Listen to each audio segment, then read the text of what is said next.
वहाँ की अभी जो स्थिति है कि तमाम जो तस्वीरें आ रही हैं हर्षिता, उसमें ये दिख रहा है कि वहाँ पे प्रशासनिक व्यवस्था पूरी लचर हो गई है। कोई भी जिम्मेदारी लेने के लिए नहीं है।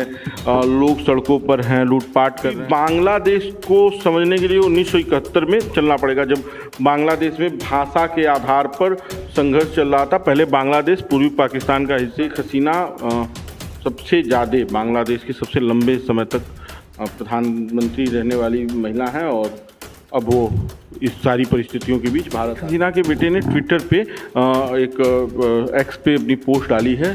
सजीव वाजेद उनका नाम है और उन्होंने लिखा है कि लंबे समय तक मेरी माता जी ने देश की सेवा की और इस तरह के जो हालात है, जिस तरह की परिस्थितियां बनाई गई हैं, जैसे मतलब हम सामान्य भाषा में तख्ता पलट कर रहे हैं, वो तख्ता पलट नहीं है। नमस्कार, मेरा नाम है हर्षिता और आप देख रहे हैं बेधड़क खबर। बांग्लादेश में लगातार हिंसक प्रदर्शन के बाद आखिरकार वहां की प्रधानमंत्री, जो कह सकते हैं पूर्व प्रधानमंत्री शेख हसीना ने इस्तीफा दे ही दिया और इस्तीफा देने के बाद वह भारत चली आई हैं। इस मामले पर क्या है पूरी जानकारी हम अपने सहयोगी शशांक से लेंगे। तो शशांक, बांग्लादेश में तख्ता पलट होने के बाद आखिर वहाँ की स्थिति क्या है? देखिए, वहाँ की अभी जो स्थिति है कि तमाम जो तस्वीरें आ रही हैं हर्षिता, उसमें ये दिख रहा है कि वहाँ पे प्रशासनिक व्यवस्था पूरी लचर हो गई है। कोई भी जिम्मेदारी लेने के लिए नहीं है। लोग सड़कों पर हैं, लूटपाट कर रहे हैं। अभी एक वीडियो आया है, बताया जा रहा है कि ये प्रधानमंत्री आवास का है और लोग प्रधानमंत्री आवास में जो घुसे थे वो वहाँ से सामान लेकर चले आए। तो ये स्थिति कुछ श्रीलंका वाली है, जब राजपक्षे देश छोड़ के वहाँ से फरार हुए थे और वहाँ से तमाम तस्वीरें आ रही थी कि लोग स्विमिंग पूल में नहाने लगे राष्ट्रपति भवन के और तमाम जगहों पर चले गए थे। तो उसी तरह की तस्वीरें आ रही हैं। लेकिन सबसे बड़ी बात यह है कि अब वहाँ पे क्या स्थितियाँ बदलने वाली हैं, क्योंकि ये एक बड़ा मुद्दा है। क्योंकि अगर वहाँ पे स्थितियाँ नहीं संभली तो इसके लिए इसका सबसे ज़्यादा असर भारत पे होने वाला है। क्योंकि बांग्लादेश को समझने के लिए 1971 में चलना पड़ेगा, जब बांग्लादेश में भाषा के आधार पर संघर्ष चल रहा था। पहले बांग्लादेश पूर्वी पाकिस्तान का हिस्सा था। जब भारत को स्वतंत्रता मिली थी, उसी समय पाकिस्तान को भी स्वतंत्रता मिली थी।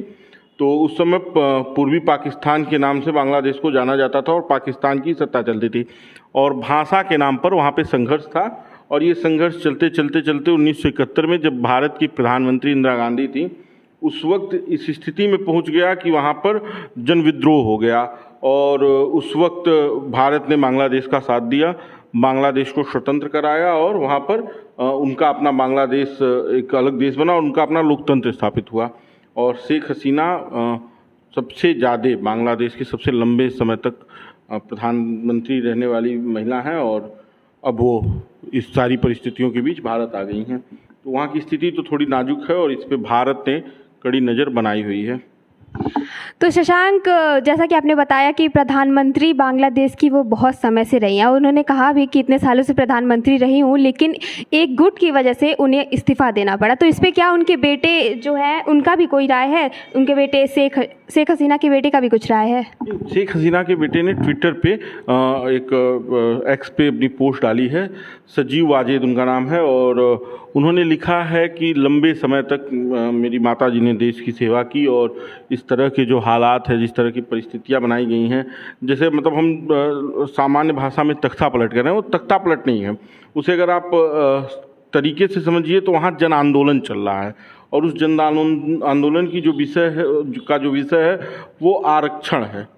जो जैसे भारत में आरक्षण है, यहाँ पे सामाजिक व्यवस्था के अनुरूप आरक्षण है, लेकिन वहाँ पे आरक्षण क्या था कि जो स्वतंत्रता संग्राम सेनानी थे 1971 में, जिन्होंने स्वतंत्रता के लिए लड़ाई लड़ी थी, उन्हें कोटा दिया जाता था। अब वहाँ के लोगों के हिसाब से का कहना है कि 71 से अभी तक वो कोटा चलता आ रहा है और उस कोटे के आधार पर वहाँ पे जो आबादी है उस कोटे को लेने वाली वो 0.13 है और कोटा उनको कितना मिला, आरक्षण कितना मिला, 30%। उसके बाद से जो पिछड़े जिले हैं उनको 10% मिला। ऐसे ही वहाँ पे आरक्षण की एक प्रक्रिया बनी हुई है, जो भी है महिलाओं के लिए है, स्वतंत्रता सेनानियों के लिए।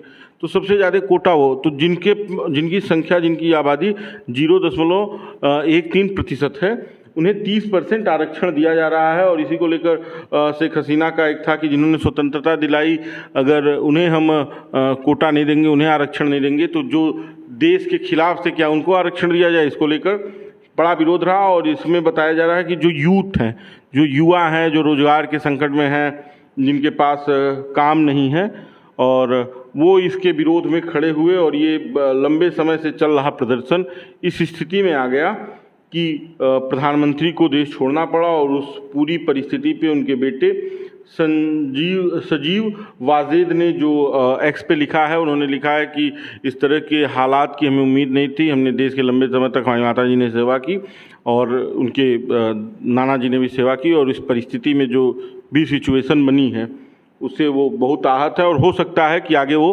राजनीति में ना आए। अब शेख हसीना राजनीति से इस्तीफा देते, और बाकी का ये कहा जा रहा है कि वो राजनीति में नहीं आएंगी। इस तरह के उनकी तरफ से एक्स पे लिखा गया है। तो ये भी बताया जा रहा है कि वहाँ के जो आर्मी चीफ है उनका बयान भी आया है कि वहाँ पे इंटरिम गवर्नमेंट बनेगी, और वहाँ के जो बांग्लादेश के राष्ट्रपति हैं मोहम्मद शहाबुद्दीन, उन्होंने भी ये आदेश दिया है कि जो पूर्व पीएम वहाँ की रही हैं खालिदा, उनको जेल से रिहा कर दिया जाए। तो लंबे समय तक खालिदा जो हैं वो लंबे समय तक नज़रबंद की गई थी, तो अब बिना गवर्नमेंट के तो देश लोकतांत्रिक चलेगा कैसे? सबसे बड़ा सवाल है। तो बनाना तो पड़ेगा ही, इसमें कोई इफ बट है ही नहीं। और जो वहाँ के आर्मी चीफ का बयान था कि उन्हें रिलीज़ किया जाए, वो पब्लिक के बीच जाएं, उनसे नज़र जो बंद किया गया था उनको हटाया जाए और नज़रबंदी हटाई जाए, उन्हें जनता के बीच जाने दिया जाए। तो उसके बाद से वहाँ पे ये कहा जा रहा है कि उनके पार्टी को सत्ता दे दी जाएगी, और जो इनकी पार्टी है शेख हसीना की, उन्हें अभी दूर रखा जाएगा। उनके लोगों से जो भी आगे की क्रिया है, काम है, वो किया जाएगा। लेकिन अभी वहाँ चूँकि गवर्नमेंट की बहुत ज़्यादा ज़रूरत है, और इस पर सबसे बड़ी बात है कि सबसे ज़्यादा लंबा बॉर्डर भारत शेयर कर रहा है, तो भारत भी नज़र बनाए हुए है कि वहाँ के राजनीतिक हालात क्या होने वाले हैं। खालिदा जिया अगर वहाँ की प्रधानमंत्री बनती हैं, सत्ता संभाल रही हैं, तो उसके बाद से वहाँ की क्या स्थिति है, क्योंकि भारत का सबसे लंबा बॉर्डर है, और जिस तरह से वहाँ से बताया जा रहा है, जिस तरह की खबरें आ रही हैं कि वहाँ पे जो हिंदू रह रहे हैं उनके ऊपर तमाम तरह के अत्याचार हो रहे हैं इसकी आड़ में, तो उन सारी चीज़ों को देखना होगा। क्योंकि इसके पहले भी जब वहाँ पे इस तरह की घटनाएं घटी हैं, तो सबसे ज़्यादा शरणार्थी भारत के बॉर्डर पे चले जाते हैं, घटनाएं भारत के बॉर्डर पर होती हैं। तो इन सभी चीज़ों के बीच ये एक बड़ा विषय है कि वहाँ पर कौन सी गवर्नमेंट आ रही है, किस तरह का वहाँ पे राजनीतिक हालात है, किस तरह की सिचुएशन है, वो एक बड़ा विषय है। बांग्लादेश में इससे पहले मतलब पिछले 1 महीने से जैसा कि हम जान रहे हैं कि हिंसक आंदोलन चल रहा है, और पहले भी भारत ऐसा बांग्लादेश पे कोई भी बयान नहीं दिया है, और अब तो शेख हसीना भारत में आ गई हैं, अभी भी भारत कुछ बोल नहीं रहा है। तो इसके पीछे क्या रीज़न हो सकता है? नहीं, देखिए, शेख हसीना के भारत में आने का एक अलग मतलब है, क्योंकि सब मतलब बताया ना, सबसे नज़दीकी देश था, और हमारे संबंध भारत के शेख हसीना से अच्छे रहे हैं। जब तक उनका प्रधानमंत्री का कार्यकाल रहा है तब तक हमारे बांग्लादेश से संबंध अच्छे रहे हैं।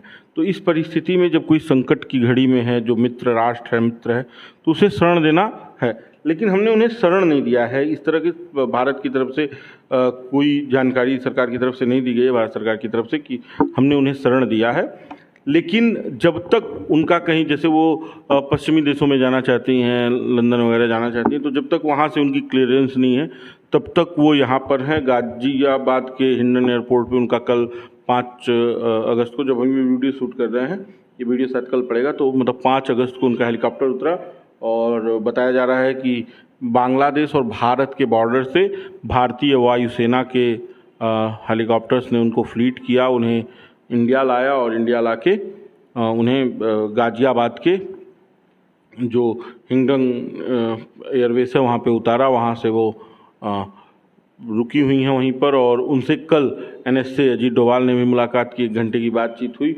अब आगे की क्या अपडेट है ये देखने वाली है। लेकिन शेख हसीना का वहाँ से छोड़ना, वहाँ पे इस तरह के राजनीतिक हालात बनने, ये एक बड़ा विषय है, और भारत के लिए एक बड़ा विषय है।